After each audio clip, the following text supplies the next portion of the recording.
ಇದೀಗ ನಮ್ಮನ್ನ ಡಾಕ್ಟರ್ ಕೇಶವ್ ಅವರು ಜಾಯ್ನ್ ಆಗಿದ್ದಾರೆ, ಆರ್ಥಿಕ ತಜ್ಞರು. ಕೇಶವ್ ಸರ್, ಸ್ವಾಗತ ನಿಮಗೆ ಒಂದು ಡಿಬೇಟ್ಗೆ. Fine sir. ಕೇಶವ್ ಸರ್, ನಂದೇನು ವ್ಯಕ್ತಿ ಮಾಡ್ತಿರುವಂತ ಕಾರ್ಯಕ್ಕೆ ಇಡೀ ವಿಶ್ವ ಬೆಲೆ ತೆತ್ತಬೇಕಾಗ್ತಾ ಇದೆ. It's very unfortunate. ಇದು ನಾವು ಈಗ ಒಂದು ಎಮರ್ಜಿಂಗ್ ನೇಷನ್ಸ್ ಅಲ್ಲಿ ಫಾಸ್ಟೆಸ್ಟ್ ಗ್ರೋಯಿಂಗ್ ಎಕಾನಮಿ ಆಗಿ ಬೆಳೀತಾ ಇದ್ವಿ. ನಮ್ದೇ ಆದಂತ ಒಂದು ಪ್ಲಾನ್ಸ್ ಇತ್ತು, ಪ್ರತಿ ವರ್ಷ 8% ಗ್ರೋತ್ ಆದ್ರೆ ಪರ್ ಕ್ಯಾಪಿಟಲ್ ಇನ್ಕಮ್ ಜಾಸ್ತಿ ಆಗುತ್ತೆ. ಈ ತರದೆಲ್ಲ ಇದ್ದಾಗ ಅನ್ಫಾರ್ಚುನೇಟ್ ಏನು ಅಂತಂದ್ರೆ ಟ್ರಂಪ್ ಅವರ ಈ ಧೋರಣೆಗಳಿಂದ ವಿಶ್ವಾದ್ಯಂತ ಅನ್ಸರ್ಟನಿಟಿ ಜಾಸ್ತಿ ಆಗಿದೆ, ಭಾರತದಲ್ಲೂ ಜಾಸ್ತಿ ಆಗಿದೆ. ಇದರದ್ದು ನಮ್ಗೆ ಇಂಪ್ಯಾಕ್ಟ್ ನೋಡಿ, ನಮ್ಮ ದೇಶದ ಇವತ್ತಿನ ಸ್ಥಿತಿಗತಿ ಕೂಡ 70% ನಾವು ನಮ್ಮ ಪೆಟ್ರೋಲ್ ಆಯಿಲ್ ಲೂಬ್ರಿಕೆಂಟ್ಸ್ ನಾವು ಹೊರದೇಶಗಳಿಂದಾನೇ ತಗೊಳ್ತೀವಿ. ಸೊ ಹೊರದೇಶದ ತಗೊಳ್ಳುವಾಗ ನಮ್ಗೆ ನ್ಯಾಚುರಲಿ ಈ ಟೆನ್ಷನ್ಸ್ ಯಾವಾಗ್ಲೂ ನಮ್ಗೆ ಕ್ರೂಡ್ ಆಯಿಲ್ ಪ್ರೈಸ್ ಬೆಲೆಗಳನ್ನ ಹೆಚ್ಚಿಸುತ್ತೆ. ಈಗ ನೀವು 2 ದಿನಕ್ಕೆ ಹೋಲಿಸಿದ್ರೆ ಬ್ರೆಂಟ್ ಕ್ರೂಡ್ ಆಯಿಲ್ ಪ್ರೈಸ್ 3% ಹೆಚ್ಚಾಗಿದೆ. ಸೊ ಒಂದ್ ವೇಳೆ ಇದೇನಾದ್ರೂ ಜಾಸ್ತಿ ಆಗಿ ಇರಾನ್ ಏನಾದ್ರೂ ಹಮ್ರೂಸ್ ಜಲಸಂಧಿಯನ್ನ ಕ್ಲೋಸ್ ಮಾಡಿದ್ರೆ, ಯಾಕಂದ್ರೆ 20% ಅಷ್ಟು ಆಯಿಲ್ ಅದ್ರ ಮೂಲಕ ಪಾಸ್ ಆಗುತ್ತೆ, ವಿಶ್ವದ 20% ಅಷ್ಟು ಪೆಟ್ರೋಲ್ ಏನು ಕ್ರೂಡ್ ಆಯಿಲ್ ಏನಿದೆ ಅದರಿಂದ ಪಾಸ್ ಆಗುತ್ತೆ. ಅವಾಗ ಅದರದ್ದು ಬೆಲೆ ಇನ್ನಷ್ಟು ಹೆಚ್ಚಾಗುತ್ತೆ. ಅದರದ್ದು ಬೆಲೆ ಹೆಚ್ಚಾದ್ರೆ ಏನಾಗುತ್ತೆ, ಇಲ್ಲಿನೂ ಮಾರ್ಕೆಟ್ ಬೆಲೆಗೆ ನಾವು ಅಡ್ಜಸ್ಟ್ ಮಾಡಿರೋದ್ರಿಂದ ಸಹಜವಾಗಿ ನಮ್ಮ ಜನರಿಗೂ ಅದು ಕೊಡುವಂತಹ ಬೆಲೆ ಜಾಸ್ತಿ ಆಗ್ತಾ ಹೋಗುತ್ತೆ. ಅದರದ್ದು ಇಂಪ್ಯಾಕ್ಟ್ ಇನ್ಫ್ಲೇಷನ್ ಮೇಲೆ, ಹಣದುಬ್ಬರದ ಮೇಲೆ ಇರ್ಬೋದು. ಈ ಸಪ್ಲೈ ಚೈನ್ ಡಿಸ್ರಪ್ಷನ್ಸ್ ಇನ್ನೊಂದು ರೀತಿಯಲ್ಲಿ, ಯಾಕೆಂತಂದ್ರೆ ಈಗ ನಾವು ಇಷ್ಟು ದಿನಗಳಲ್ಲಿ ಒಂದು ಪ್ಲಾನ್ ಸರಿಯಾಗಿ ಮಾಡ್ಕೊಳ್ಳಿಲ್ಲ. ಏನು ಅಂತಂದ್ರೆ ನಮ್ದು ಡೈವರ್ಸಿಫೈ ಮಾಡಲಿಲ್ಲ, ನಾವು ಸಪ್ಲೈ ಚೈನ್ ಅನ್ನ ಡೈವರ್ಸಿಫೈ ಮಾಡಲಿಲ್ಲ. ಸಾಕಷ್ಟು ಈ ಕೋವಿಡ್ ನಂತರ ಒಂದ್ ಸ್ವಲ್ಪ ಪಾಠ ಕಲ್ತಿದೀವಿ ಅನ್ಕೊಳ್ತೀನಿ. ಆ ನಂತರ ಅದನ್ನ ಬಿಟ್ರೆ ನಾವು ಹೆಚ್ಚು ಚೈನಾದ ಮೇಲೆ ಹೆಚ್ಚು ಅವಲಂಬಿತ ಆಗಿದ್ವಿ ಸಪ್ಲೈ ಚೈನ್ ವಿಚಾರದಲ್ಲಿ. ಸೊ ಅದು ಇವಾಗ ನಾವು ಚೈನಾ +1 ಸ್ಟ್ರಾಟಜಿ ಮಾಡಿ ಏನೋ ಒಂದು ಪ್ರಯತ್ನ ಮಾಡ್ತಾ ಇದೀವಿ ಬೇರೆ ಬೇರೆ ದೇಶಗಳ ಜೊತೆ ಡೈವರ್ಸಿಫೈ ಮಾಡಕ್ಕೆ. ಬಟ್ ಇದೆಲ್ಲ ಮಾಡುವಾಗ ಏನಾಗತ್ತೆ, ಒಂದ್ ಕಡೆ ಬಂಗಾರದ ಬೆಲೆ ಜಾಸ್ತಿ ಆಗ್ತಾ ಇದೆ. ನೀವು ನೋಡಿದ್ದೀರಾ ಇವಾಗ ಎಷ್ಟು ಹೆಚ್ಚಾಗ್ತಾ ಇದೆ ಅಂತ.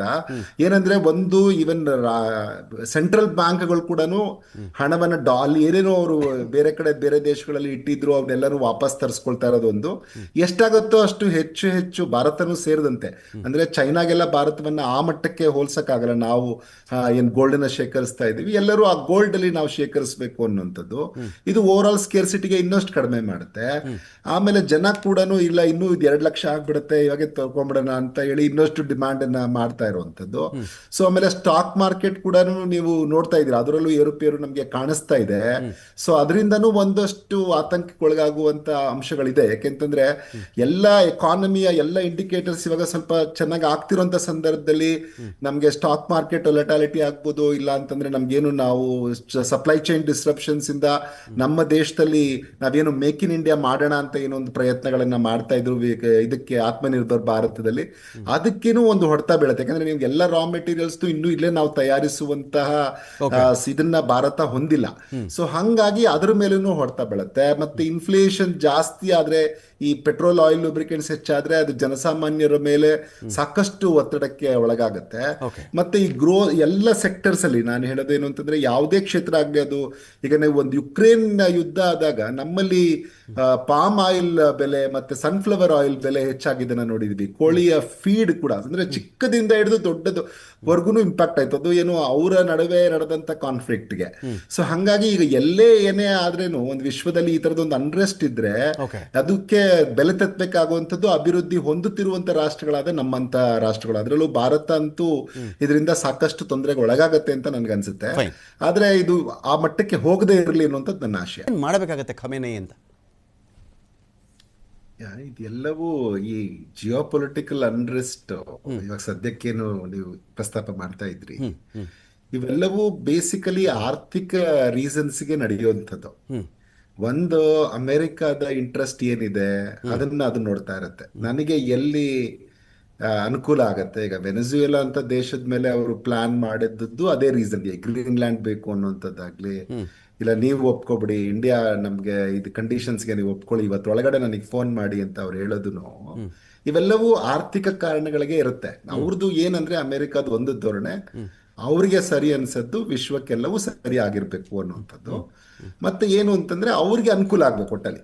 ಈಗ ಜಾಗತೀಕರಣ ತಂದಾಗ ಅವರು ಇಡೀ ವಿಶ್ವಕ್ಕೆ ಚಾಂಪಿಯನ್ ಆಗ್ಬಿಟ್ರು ಜಾಗತೀಕರಣಕ್ಕೆ. ಒಂದ್ಸರಿ ಜಾಗತೀಕರಣದ ಲಾಭವನ್ನ ಬೇರೆ ದೇಶಗಳು ತಗೊಳ್ತಾ ಇದೆ ಅಂದ ತಕ್ಷಣ ಆ ರಾಷ್ಟ್ರಗಳಿಗೆ ಇಲ್ಲ ನಾವು ಜಾಗತೀಕರಣದಿಂದ ಎಲ್ಲ ಇದರಿಂದ ವಾಪಸ್ ಬರ್ತೀವಿ, ಈ ಕಮಿಟಿಯಿಂದ ಎಲ್ಲ ಇರೋಬರೋ UN ಇಂದನೂ ವಾಪಸ್ ಬರ್ತೀವಿ ಬೇಕಾದ್ರೆ ಅನ್ನುವಂಥ ಮನಸ್ಥಿತಿಯಲ್ಲಿ ಇರುವಂತ ಫ್ರೀ ಟ್ರೇಡ್ WTO ಇವೆಲ್ಲ ಎಲ್ಲಿಗೆ ಹೋಗಿದೆ ಈಗ ಅನ್ನೋಂಥದ್ದು ನಮ್ಗೆಲ್ಲರಿಗೂ ಗೊತ್ತಿದೆ. ಈಗ ಕೊಮ್ಮೇನಿ ಇದು ಏನಾಗಿದೆ, ಇರಾನ್ ದೇಶದ್ದು ಅದು ಆಂತರಿಕ ವಿಚಾರ. ನಾನು ಅಲ್ಲಿ ಮಾಡ್ತಿರುವುದನ್ನ ಪರ್ಸನಲಿ ಒಬ್ಬ ಹ್ಯೂಮನ್ ಬೀಯಿಂಗ್ ಆಗಿ ಅದು ತಪ್ಪು ಅಂತ ಹೇಳುವಂತ ವ್ಯಕ್ತಿ. ಆದ್ರೆ ಯಾವುದೇ ಒಂದು ದೇಶದ ಒಂದು ಆಂತರಿಕ ವಿಚಾರಗಳ ಬಗ್ಗೆ ಅಲ್ಲಿನ ಜನ ನಿರ್ಧಾರ ಮಾಡ್ಬೇಕು ಆಗ್ಲಿ, ಇದಕ್ಕೆ ಇನ್ನೊಂದು ದೇಶ ಹೋಗಿ ಅದನ್ನ ಸರಿ ಮಾಡ್ತೀವಿ ಅನ್ನುವಂಥದ್ದು ಮೊದಲಿಂದನೂ ಭಾರತದ ನೀತಿಯು ಅದೇ ಆಗಿದೆ. ನೀವು ಗಮನಿಸಿದ್ರೆ ಭಾರತ ಯಾವಾಗ್ಲೂ ಯಾವುದೇ ರಾಷ್ಟ್ರ ಮೇಲೆ ಇಲ್ಲಿವರೆಗೂ ನೀವು ಇತಿಹಾಸ ಇದನ್ನ ನೋಡಿದ್ರೇನೋ ದಾಳಿ ಮಾಡಿ ಅಲ್ಲೇನೋ ಸರಿ ಮಾಡಿದ್ದೀವಿ ಅಂತ ಅಲ್ಲ. ನಾವ್ ಯಾವಾಗ್ಲೂ ಒಂದು ಸ್ಟ್ಯಾಂಡ್ ಇದೆ, ಅಲ್ಲಿನ ಪ್ರಾಬ್ಲಮ್ಸ್ ನ ಅವರು ಸರಿ ಮಾಡ್ಕೋಬೇಕು ಅನ್ನೋಂಥದ್ದು. ಇವಾಗ ಕೂಡ ಅಲ್ಲಿ ಅವರು ಬಹುಶಃ ಏನಂದ್ರೆ ಎಲ್ಲ ರೈಟ್ಸ್ ನ ಹತ್ತಿಕ್ಕಿ ಅಲ್ಲಿ ಇಂಡಸ್ಟ್ರಿಯಲೈಸೇಷನ್ ಮಾಡದೆ ಕೇವಲ ಒಂದು ಆಯಿಲ್ ಮೇಲೆ ಡಿಪೆಂಡ್ ಆಗಿ ಜನರದ್ದು ಹ್ಯೂಮನ್ ರೈಟ್ಸ್ ನ ನೀವು ಸ್ನಬ್ ಮಾಡ್ತಾ ಇದ್ರೆ ಇಟ್ಸ್ ಕ್ವೈಟ್ ಆಬ್ವಿಯಸ್ ಅದು ನಿಮ್ಗೆ ಅನ್ರೆಸ್ಟ್ ಕಾರಣ ಆಗಿದೆ ಇರಾನ್ ಅಲ್ಲಿ. ಆ ಇರಾನ್ ಅಲ್ಲಿ ಅನ್ರೆಸ್ಟ್ ಆಗಿರೋದನ್ನ ನೀವು ಅಗೈನ್ ಅಲ್ಲಿನ ಜನ ಬಗೆಹರಿಸ್ಕೊಳ್ಳಿಕ್ಕೆ ಏನೋ ಒಂದು ಅವಕಾಶ ಕೊಡ್ಬೇಕಾಗ್ಲಿ. ಈಗ ಹೊರಗಡೆಯಿಂದ ಅದನ್ನ ಬ್ರೇಕ್ ಮಾಡಕ್ಕೆ ಟ್ರೈ ಮಾಡಿದ್ರೆ ಈಗ ಇರಾಕ್ ಅಲ್ಲಿ ಆಗಿದಂತ ಸ್ಥಿತಿ ನೋಡಿ. ಇರಾಕ್ ಅಲ್ಲಿ ಅವರು ಇದ್ದದ್ದು ಸರಿ, ಅವ್ರು ಮಾಡಿದ್ ಸರಿ ಅಂತ ಹಿಂದೆ ಇದ್ದವ್ರದ್ದು ನಾನು ಹೇಳ್ತಿಲ್ಲ. ಆದ್ರೂ ಒಂದು ರಾಷ್ಟ್ರದ ಒಂದು ತೀರ್ಮಾನವನ್ನ ಅಲ್ಲಿನ ಜನ ಮಾಡ್ಬೇಕು ಅನ್ನುವಂಥದ್ದು ನನ್ನ ದೃಢವಾದ ನಂಬಿಕೆ. ಯಾಕೆಂದ್ರೆ ನೀವು ಡೆಮೊಕ್ರೆಟಿಕ್ ಪ್ರಿನ್ಸಿಪಲ್ಸ್ಗೆ ಚಾಂಪಿಯನ್ ಅಂತ ಹೇಳ್ಕೊಂಡಿದ್ದದ್ದು US. ನಾವು ಲಾರ್ಜೆಸ್ಟ್ ಡೆಮೋಕ್ರಸಿಗಳಲ್ಲಿ ನಾವು ಒಂದು, ಭಾರತ ಒಂದು, ನಾವೊಂದು ಅಂತ ಹೇಳ್ಕೊಳ್ತಾ ಇದ್ದವ್ರು ಅವರು. ಸೊ ಇಂಥ ಒಂದು ರಾಷ್ಟ್ರಗಳು ಈ ತರದ ಒಂದು ಧೋರಣೆಯನ್ನ ಮಾಡೋದು ತಪ್ಪು. ಈಗ ನೋಡಿ, ಅದರಿಂದ ಒಂದು ಆ ರಾಷ್ಟ್ರನು ಇಷ್ಟೊತ್ತಿಗೆ ಎಚ್ಚೆತ್ಕೋಬೇಕಾಗಿತ್ತು. ಬಿಕಾಸ್ ಇದು ಅನ್ರೆಸ್ಟ್ ಇವಾಗ ಶುರು ಆಗಿದ್ದಲ್ಲ ಇರಾನಲ್ಲಿ. ಇರಾನಲ್ಲಿ ಇದಾಗ್ಲೇ ಒಂದು 20 ವರ್ಷದಿಂದಲೂ ಇದು ಕಾಣಿಸ್ತಾನೆ ಇತ್ತು. ಅವ್ರೇನು ಅಂತಂದ್ರೆ ನಾವು ಹೇಳಿದ್ದೆ ಸರಿ, ಒಂದು ಅಷ್ಟು ಗುಂಪಿನ ಜನ ಏನ್ ತೀರ್ಮಾನ ಮಾಡ್ತಾರೆ ಅದನ್ನೇ ಸರಿ, ಇಲ್ಲ ಇದನ್ನು ಅದೇ ಅಂತಿಮ, ಇನ್ಯಾವುದೂ ಸರಿಯಲ್ಲ, ನಾವೇನ್ ಹೇಳ್ತೀವೋ ಅದನ್ನ ನೀವು ಕೇಳಬೇಕು ಅಂತ. ನೀವು ನಿನ್ನೆ ನಿಮ್ಮ ಚಾನಲ್ ಅಲ್ಲೂ ವಿಜುವಲ್ಸ್ ನೋಡುವ ಹಾಗೆ ಈಗ ಅಲ್ಲಿನ ಜನ ಕೂಡ ಬಂದು ನಾವು ಓಪನ್ ಆಗಿ ನಾವು ಈ ತರನೇ ಇರ್ತೀವಿ ಅನ್ನುವಂಥದ್ದನ್ನ, ಯಾಕಂದ್ರೆ ಅಲ್ಲೇ ಅದಕ್ಕೆ ಮರಣದಂಡನೆ ಇದೆ. ಅವರು ಆ ತರ ಟಿ ಶರ್ಟ್ ಎಲ್ಲ ಹಾಕಿ ಹೊರಗಡೆ ಬಂದ್ರೆ, ಬಟ್ ಅವ್ರು ಬಂದು ಅದನ್ನ ಪ್ರತಿಭಟಿಸುವಂತ ನಿಟ್ಟಲ್ಲೂ ಇದಾರೆ. ಇವರು ರೂತ್ಲೆಸ್ ಆಗಿ ಮತ್ತೊಂದು ಹ್ಯೂಮನ್ ರೈಟ್ ವೈಲೇಷನ್ ಅಂದ್ರೆ ಇದನ್ನ ನಾವು ಕಂಟ್ರೋಲ್ ಮಾಡುವಂಥದ್ದು ರೂತ್ಲೆಸ್ ಆಗಿ ಎಲ್ಲಾನು ನಮ್ಮ ಶಕ್ತಿಯನ್ನ ಬಳಸಿ ಮಾಡ್ತೀವಿ ಅನ್ನೋ ಆವಾಗಲೇ ಇದಕ್ಕೆಲ್ಲಕ್ಕೂ ಕಾರಣ ಆಗತ್ತೆ. ಬೇಸಿಕಲಿ ಅವರು ಒಂದು ಸ್ಟ್ರಾಟಜಿಯನ್ನ ಮಾಡಿ ಈಗಲೇ ಅವರು ಮಾಡ್ಕೊಂಡಿದ್ರೆ ಚೆನ್ನಾಗಾಗ್ತಾ ಇತ್ತು ಅನ್ಸುತ್ತೆ. ಒಂದಷ್ಟು ಸುಧಾರಣೆಗಳನ್ನ ಮಾಡಿ ನಾವು ಎಕನಾಮಿಕ್ ರಿಫಾರ್ಮ್ಸ್ ಮಾಡ್ತೀವಿ, ವುಮೆನ್ಗೆ ರೈಟ್ಸ್ ಕೊಡ್ತೀವಿ ಅಂತ ಈಗ ಅಟ್ಲೀಸ್ಟ್ ಅವರು ಈ ಕಾಲಘಟ್ಟದಲ್ಲಾದ್ರೂ ಅದನ್ನ ಹೇಳಿದಿದ್ರೆ ಜನರು ಒಂದಷ್ಟು ಇದಾಗತ್ತೆ ಅಂತ ನನ್ಗೆ ಅನ್ಸುತ್ತೆ. ಅದು ಬಿಟ್ಟು ಇಲ್ಲ ನಾನು ಐರನ್ ಹ್ಯಾಂಡ್ ಇಂದಾನೇ ಕಂಟ್ರೋಲ್ ಮಾಡ್ತೀನಿ ಅಂತ ಹೋದ್ರೆ, ಬಿಕಾಸ್ ಅಲ್ಲಿರುವ ಇದು ಅಷ್ಟು ಇದು. ಮತ್ತೆ ಇನ್ನೊಂದು ವಿಚಾರ ನಾನು ಹೇಳಿ ನಾನು ಮಾತು ತಿಳಿಸ್ತೀನಿ. ಏನಂದ್ರೆ ಈಗ ಅಲ್ಲಿನ ತರ ಯುದ್ಧಗಳು ಇವಾಗ ಇಲ್ಲ. US ಹತ್ರ ದೊಡ್ಡ ಆರ್ಮಿ ಇದೆ, ಡ್ರೋನ್ಸ್ ಇದೆ, ಇದಿದೆ, ಟೆಕ್ನಾಲಜಿ ಇದೆ, ಬೇಕಿದ್ರೆ ಈವನ್ ಅವರು ಸ್ಪೇಸ್ ಇಂದಾನು ನಿಮ್ಗೆ ತೆಗೆದು ತೊಂದರೆ ಮಾಡ್ತಾರೆ. ಇವೆಲ್ಲ ಇದೆ, ಕತೆ ಎಲ್ಲ ಇದೆ. ಆದ್ರೆ ವಾಸ್ತವಿಕವಾಗಿ ಅನ್ರೆಸ್ಟ್ ಒಳಗಡೆ ಇರುತ್ತಲ್ಲ, ಅದರಿಂದ ಯಾವುದು ಸ್ಟೇಬಲ್ ಆಗಿ ಉಳಿಯಲ್ಲ. ನೀವು ಅವಾಗಲೇ ಒಳ್ಳೆ ಉದಾಹರಣೆ ಕೊಟ್ರೆ ಅಫ್ಘಾನಿಸ್ತಾನದಲ್ಲಿ ಏನಾಯ್ತು ಅಂತ. ಸೊ ಅದು ಸ್ಟೇಬಲ್ ಆಗಿ ಉಳಿಯಲ್ಲ. ಇದು ಅಮೆರಿಕಾಗೂ ಗೊತ್ತಿರುವಂತ ವಿಚಾರನೆ. ಹಂಗಾಗಿನೇ ಅವರಲ್ಲಿ ಇಂಟರಿಮ್ ಪ್ರೆಸಿಡೆಂಟ್ ನ ವೆನೆಜುವೆಲಾದಲ್ಲಿ ಕೂರಿಸಿ, ಅವರ ಡೆಪ್ಯೂಟಿನ ಕೂರಿಸಿ ಅವರು ಇವ್ರ ಮಾತನ್ನ ಕೇಳುವಂತ ರೀತಿಯಲ್ಲಿ ಮಾಡ್ಕೊಳ್ತಾರೆ. ಬಹುಶಃ ಇಲ್ಲಿನೂ ಆದಂತ ಒಂದು ಪ್ರಯತ್ನ ಖಂಡಿತ ಮಾಡ್ತಾರೆ. ಆದ್ರೆ ಅಗೈನ್ ಅಲ್ಲಿನ ಜನ ನಿರ್ಧಾರ ಮಾಡ್ಲಿ ಅನ್ನುವಂಥದ್ದು ನನ್ನ ಆಶೆ. ಇಂಡಿಯಾ ಇಲ್ಲಿವರೆಗೂ ಎಕನಾಮಿಕಲಿ ಇಂಡಿಪೆಂಡೆಂಟ್ ಆಗಿ ಡಿಸಿಷನ್ ತಗೊಂಡಿದೆ. ನೀವು ಗಮನಿಸಿದ್ರೆ ರಷ್ಯಾ ಹತ್ರ ಆಯಿಲ್ ತಗೋಬೇಡ ಅಂದಾಗ್ಲೂ we went ahead and took. ನಮ್ಮ ಎಕನಾಮಿಕ್ ರೀಸನ್ಸ್ ನಮ್ಗೆ ಇಂಪಾರ್ಟೆಂಟ್ ಆಗಿದೆ ಇಲ್ಲಿವರೆಗೂ. ಬಟ್ ನೀವು ಭಾರತ ಒಂದೇ ಈ ತರ ಬೋಲ್ಡ್ ಡಿಸಿಷನ್ ತಗೊಳಕ್ ಸಾಧ್ಯ ಇದೆಯಾ ಅನ್ನುವಂಥದ್ದು ಪ್ರಶ್ನೆ. ಏನಂದ್ರೆ ಈಗ ನಾವ್ ಹೇಳ್ತೀವಿ ಇಲ್ಲ ನಾವು ತಗೊಂಡಿದೀವಿ, ಅದಕ್ಕೆ ಅವರು ಹಾಗೆ ನೋಡಿದ್ರೆ ನಮ್ಮ ಮೇಲೆ ಟ್ಯಾರಿಫ್ ನ ಏರಿಸ್ಕೊಂಡು ನಾನು 500% ವರ್ಗೂ ಆಗ್ತೀನಿ ಅಂದಿದ್ದಕ್ಕೆ 2 ರೀಸನ್. ಒಂದು ರಷ್ಯಾ ಕಾರಣ ಆದ್ರೆ, ಒಂದು ರಷ್ಯನ್ ಆಯಿಲ್ ಕಾರಣ ಆದ್ರೆ, ಇನ್ನೊಂದು ನಾವು ಅವ್ರು ಹೇಳಿದ್ದಕ್ಕೆಲ್ಲ ಸೈನ್ ಹಾಕಿಲ್ಲ ಅಂತ. ಇಲ್ಲಿ ನಮ್ಮ ರೈತರಿಗೆ, ನಮ್ಮ ಡೈರಿ ಸೆಕ್ಟರ್ಗೆ ಹೊಡೆತ ಬೀಳುತ್ತೆ ಅಂತ ಕೇಂದ್ರ ಸರ್ಕಾರ ಹಾಕ್ಲಿಲ್ಲ. ಆದ್ರೆ ಇದು ಒಂದೇ ಸರ್ಕಾರ, ಕೇಂದ್ರ ಒಂದೇನೆ, ನಮ್ಮ ರಾಷ್ಟ್ರ ಒಂದೇನೆ ವಿಶ್ವದ ದೊಡ್ಡಣ್ಣ ಅಮೆರಿಕದ ವಿರುದ್ಧ ಸೆಟೆದು ನಿಲ್ಲುವಂತ ಆರ್ಥಿಕ ಶಕ್ತಿ ಆಗ್ಲಿ ಅಥವಾ ಮಿಲಿಟರಿ ಶಕ್ತಿ ಆಗ್ಲಿ ನಮ್ಮ ಹತ್ರ ಇದೆಯಾ ಅನ್ನುವಂಥದ್ದು ಒಂದು ಪ್ರಶ್ನೆ ಇದೆ. ಯಾಕೆಂದ್ರೆ ಅಮೆರಿಕ ಹತ್ರ 25% ವರ್ಲ್ಡ್ GDP ಇದೆ. ಸೊ ಮತ್ತೆ ಅವರ ಇರುವ ಮಿಲಿಟರಿ ಫೋರ್ಸ್ ಇಡೀ ಜಗತ್ತಲ್ಲೇ ಬೆಸ್ಟ್. ಆದ್ರೆ ನಾವು ಬ್ರಿಕ್ ದೇಶಗಳೆಲ್ಲ ಒಂದಾದ್ರೆ, ಯಾಕಂದ್ರೆ ನಾವು ಬರೀ ಬ್ರಿಕ್ ದೇಶಗಳದೆಲ್ಲ ಸಮಸ್ಯೆ ಏನು ಅಂತಂದ್ರೆ ಎಲ್ಲರೂ ಒಟ್ಟಾಗಿರ್ತಾರೆ, ಆದ್ರೆ ಎಲ್ಲರೂ ಹೋಗಿ ಇಂಡಿವಿಜುವಲ್ ಆಗಿ ಬಾರ್ಗೇನ್ ಮಾಡ್ತಾ ಇರ್ತಾರೆ. ಇಂಡಿಯಾ ಅಲಯನ್ಸ್ ತರ. ಆ ಸೊ ಈ ತರ ಇರೋದು ನಮ್ಗೆ ದೊಡ್ಡ ಸಮಸ್ಯೆ ಆಗಿದೆ. ಬಹುಶಃ ಈ ಬ್ರಿಕ್ ರಾಷ್ಟ್ರಗಳೆಲ್ಲ ಒಟ್ಟಾದ್ರೆ, ಯಾಕಂದ್ರೆ ನಮ್ಗೆ 40% ಅಷ್ಟು ಜಾಗತಿಕ GDP ಅವ್ರ ಜೊತೆ ಇದೆ, 1/3 PPP ಟರ್ಮ್ಸ್ ಅಲ್ಲಿ ಇನ್ನೂ ಜಾಸ್ತಿ ಆಗುತ್ತೆ.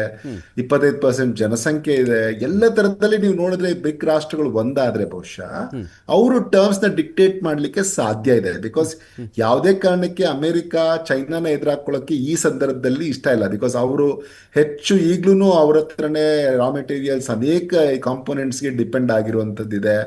ಹಾಗಾಗಿ ರಷ್ಯಾ ಜೊತೆಗೂ ನೇರವಾದ ಕನ್ಫ್ರಂಟೇಷನ್ ಯಾವತ್ತೂ ಮಾಡ್ತಿಲ್ಲ. ಅವ್ರು ಬರೀ ನೀವು ಅವ್ರ ಜೊತೆ ವ್ಯಾಪಾರ ಮಾಡ್ತಿದ್ದೀರಿ ಅಂತ ಇಂಡಿಯಾ ಮೇಲೆ. ಕೇಶವ್ ಸರ್ ಇನ್ನೊಂದು ಕ್ವಶನ್ ಕೇಳ್ಬಿಡ್ತೀನಿ. ಕೇಶವ್ ಸರ್ ಇನ್ನೊಂದು ಕ್ವಶನ್ ಕೇಳ್ಬಿಡ್ತೀನಿ ನಾನು ಸರ್ಗೆ. If I am not wrong, Uganda ಅಂತ ನಾನು ಭಾವಿಸ್ತೀನಿ. ಉಗಾಂಡದಲ್ಲಿ ಇದೇ ಕಥೆ ಆಗಿತ್ತು. ಇದಿ ಅಮೀನ್ ಟೇಕ್ ಓವರ್ ಮಾಡಿಬಿಡ್ತಾನೆ ಉಗಾಂಡವನ್ನು. ಟೇಕ್ ಓವರ್ ಮಾಡಿದಾಗ ಭಾರತದ ಅನೇಕ ವ್ಯಾಪಾರಿಗಳು ಅಲ್ಲಿದ್ದರು ಸರ್, ದೊಡ್ಡ ಸಂಖ್ಯೆಯಲ್ಲಿ ಇದ್ರು ಅಲ್ಲಿ ವ್ಯಾಪಾರಿಗಳು. ಆ ಜನರು ಚೆನ್ನಾಗಿದ್ರು, ವ್ಯಾಪಾರಿಗಳು ಚೆನ್ನಾಗಿದ್ರು. ಒಂದು ಸಿದ್ಧಾಂತ ಬಿಟ್ಟ ಅವನು, ವಿದೇಶಿಯರಿಂದ ನಮ್ಮ ದೇಶ ಹಾಳಾಗ್ತಾ ಇದೆ, ನಮ್ಮ ಸಂಪತ್ತನ್ನು ಅವ್ರು ತಿಂದಾಗ್ತಾ ಇದ್ದಾರೆ, ಮೊದಲು ಅವ್ರನ್ನ ಓಡಿಸಿ ಅಂದರು. ವಾರ್ನಿಂಗ್ ಕೊಟ್ಟುಬಿಟ್ರು. ಇಂಡಿಯನ್ಸ್ ಸರಲ್ಲಿ, ಯು ಮೆ ನಾಟ್ ಬಿಲೀವ್, ಇಂಡಿಯನ್ಸಲ್ಲಿ ಕಾರುಗಳನ್ನು ತೊಗೊಂಡೋಗಿ ಏರ್ಪೋರ್ಟ್ಗಳಲ್ಲಿ ಬಿಟ್ಟುಬಿಟ್ಟು ನೀವು ಚೆನ್ನಾಗಿರೋ ಅಂಗಡಿನೂ ಹಾಗೆ ಬಿಟ್ಟು ಬಂದರು ಅವರು. ನೀವೆಲ್ಲ ಚೆನ್ನಾಗಿರಪ್ಪ, ನಾವೆಲ್ಲೋ ಬದುಕೋತೀವಿ ಅಂತೇಳಿ ಕಾರ್ ಕೀನ ಏರ್ಪೋರ್ಟಲ್ಲಿ ಕಾರ್ ಒಳಗಡೆ ಬಿಟ್ಟಿದ್ರು. ಯಾರಾದರೂ ಕಾರ್ ಬಳಸ್ಕೊಳ್ಳಿ ಅಂಥೇಳಿ. ಆಚೆ ಬಂದರೂ ವ್ಯಾಪಾರ ಮಾಡೋಕ್ಕೆ ಗೊತ್ತಾಗಲಿಲ್ಲ ಆ ಜನಗಳಿಗೆ. 1 ವರ್ಷ 2 ವರ್ಷಕ್ಕೆ ಎಲ್ಲಿಂದ ತರಿಸ್ಬೇಕು ಗೊತ್ತಿಲ್ಲ, ಏನು ಮಾರಬೇಕು ಗೊತ್ತಿಲ್ಲ, ಹೆಂಗಿದು ಬಿಸ್ನೆಸ್ ಮಾಡಬೇಕು ಗೊತ್ತಿಲ್ಲ ಅವ್ರಿಗೆ.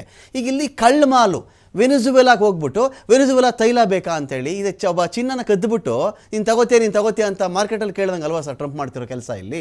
ಸೊ ಇಂಥ ವ್ಯಾಪಾರಗಳು ಖಂಡಿತ ಕಳ್ಳ ಮಾಲ್ ಮಾರದಂಗೆ ಇಂಡಿಯನ್ ಕೇಳ್ತಿರೋದು ವೆನಿಜುವೆಲಾನ ಆಕ್ರಮಿಸ್ಕೊಂಡು, ಇದು ಯಾವ ಥರ ಲೆಕ್ಕಾಚಾರ? ಈ ವ್ಯಾಪಾರ ಇಷ್ಟೇ ನಡೆಯುತ್ತೆ ಅಂತ.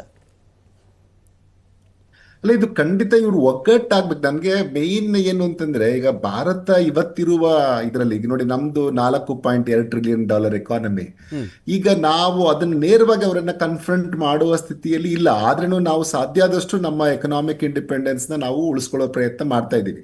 ನಾನು ಹೇಳೋದು ಇವಾಗ್ಲೂ ಸಹ, ಯಾಕಂದ್ರೆ ಈಗ ನೋಡಿ, ನಮ್ಗೆ ಅನ್ಫಾರ್ಚುನೇಟ್ಲಿ ನಮ್ಗಿರುವಂತ ನೈಬರ್ಸು ಅಂತವ್ರೇ ಇದ್ದಾರೆ. ಯಾಕಂದ್ರೆ ಏನಾದ್ರು ಆದ್ರೆ ನಾವು ಇವ್ರ ಜೊತೆ ಸೇರ್ಕೊಳ್ಳೋಣ, ಅಮೆರಿಕ ಜೊತೆ ಸೇರಿ ಇಲ್ಲಿ ಇನ್ನಷ್ಟು ತೊಂದರೆ ಕೊಡೋಣ ಅಂತ. It's very unfortunate. ನಾವೇ ಹೆಲ್ಪ್ ಮಾಡಿದ ಬಾಂಗ್ಲಾದೇಶ ಇವತ್ತು ಯಾವ ರೀತಿಯಲ್ಲಿ ವರ್ತಿಸುತ್ತೆ ನಮ್ಮ ಮೇಲೆ ಅನ್ನುವಂಥದ್ದು, ಅಥವಾ ನೇಪಾಳ ಕೂಡ ಅನೇಕ ಬಾರಿ ಯಾವ ರೀತಿ ವರ್ತಿಸುತ್ತೆ ಅನ್ನುವಂಥದ್ದು ಇವೆಲ್ಲ. ಸೊ ಇಂಥ ಸಂದರ್ಭದಲ್ಲಿ ಇದು ವೆರಿ ಸಂಕಷ್ಟ ಸ್ಥಿತಿ. ಈ ಒಂಥರ ಕ್ರಾಸ್ ರೋಡ್ಸ್ ಅಲ್ಲಿ ನಿಂತಿದೀವಿ ನಾವು. ನಾವು ನಮ್ಮ ಇಂಡಿಪೆಂಡೆನ್ಸ್ ಉಳಿಸ್ಕೋಬೇಕು, ಹಾಗೇನೆ ನಮ್ಮ ಸಾರ್ವಭೌಮತ್ವವನ್ನು ಉಳಿಸ್ಕೊಳ್ತಾನೆ ನಮ್ಮ ಜನರಿಗೆ, ನಮ್ಮ ಆರ್ಥಿಕತೆಗೆ ಎರಡಕ್ಕೂ ತೊಂದರೆ ಆಗದ ರೀತಿಯಲ್ಲಿ ನಡ್ಕೊಳ್ಳುವಂಥದ್ದು. ಇದು ಒಂದ್ ಸ್ವಲ್ಪ ತುಂಬಾ ಸಂಕಷ್ಟ ಸ್ಥಿತಿನೇ ಇದು.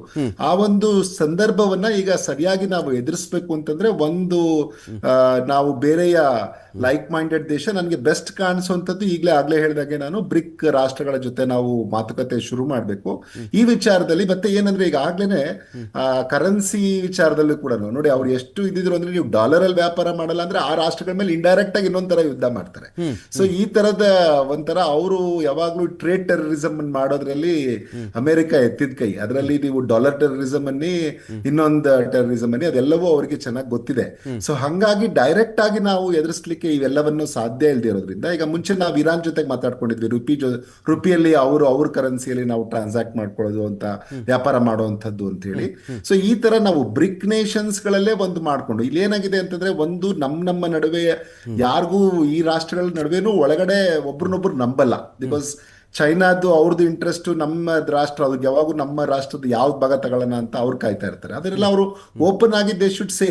ಈಗ ಚೈನಾ, ಬಿಕಾಸ್ ಇವತ್ತು ನಾಳೆ ಅವರು ಇಂಡಿಯಾಕ್ಕೆ ತೊಂದರೆ ಮಾಡಿದ್ರೆ ಅದು ನೆಕ್ಸ್ಟ್ ಚೈನಾಗೂ ತೊಂದರೆ ಆಗತ್ತೆ ಅನ್ನೋಂಥದ್ದನ್ನ ಚೈನಾ ಕೂಡ ಅರ್ಥ ಮಾಡ್ಕೋಬೇಕು. ಸೊ ಹಂಗಾಗಿ ಈ ರಾಷ್ಟ್ರಗಳು ಒಂದಾದ್ರೆ ಖಂಡಿತ ಈ ಟ್ರಂಪಿನ ಹುಚ್ಚಾಟಕ್ಕೆ ಕೊನೆ ಬೀಳುತ್ತೆ. ಈವನ್ ಅಮೆರಿಕದಲ್ಲಿ ಈಗ ಒಂದಷ್ಟು ಮಟ್ಟಿಗೆ ಅನ್ರೆಸ್ಟ್ ಶುರುವಾಗಿದೆ, ಅವರ ಧೋರಣೆಗಳು ತಪ್ಪು ಅನ್ನುವಂಥದ್ದು. ಆಗ ಬಹುಶಃ ಇಡೀ ವಿಶ್ವ ಕೂಡ ಇದಕ್ಕೆ ಕೈ ಜೋಡಿಸುತ್ತೆ. ಯಾಕಂದ್ರೆ ಒಂದು ಸ್ಟ್ರಾಂಗ್ ಲೀಡರ್ ಬೇಕಾಗಿದ್ದಾರೆ ಇವಾಗ. ಒಂದು ಆ ಬ್ರಿಕ್ ನಮ್ಮಲ್ಲಿ ಇದನ್ನ ಸ್ಟ್ರಾಂಗ್ ಲೀಡರ್ಶಿಪ್ ಕೊಡಕ್ಕೆ ಸಾಧ್ಯ ಆದ್ರೆ ಖಂಡಿತ ಇತರೆ ಏನು ರಾಷ್ಟ್ರಗಳು ಯಾವ್ಯಾವ ಸಫರ್ ಆಗಿದಾವೆ ಅವೆಲ್ಲವೂ ಭಾರತ ಮತ್ತೆ ಈ ರಾಷ್ಟ್ರಗಳ ಜೊತೆ ನಿಲ್ಲತ್ತೆ ಅಂತ ನನಗನ್ಸುತ್ತೆ. Fine, thank you Keshav.